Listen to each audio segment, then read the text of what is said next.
Kā diēta ietekmē seksuālo veselību vīriešiem un sievietēm? Tas, ko mēs ēdam, noteikti ietekmē mūsu veselību. Gan mentālo, gan fizisko, gan seksuālo. Tāpēc piedomāt pie savas ēdienkartes nepieciešams, es teiktu, visos gadījumos.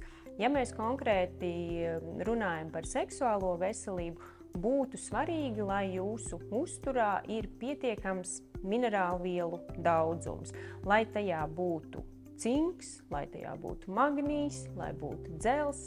Šīs būtu tās minerālvielas, kurām ir nozīme seksuālās veselības uzlabošanā.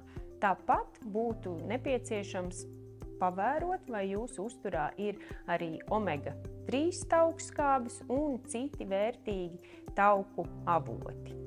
Ja jūs gadījumā nelietojat D vitamīnu, tad būtu vērts sākt lietot arī šo vitamīnu papildus, lai jūsu uzturs būtu pilnvērtīgs.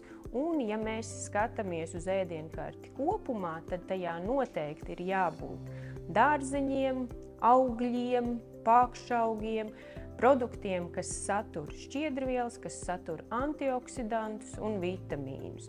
Tāpat mēs nevaram aizmirst arī par vērtīgiem olbaltumvielu avotiem un pilngraudu produktiem.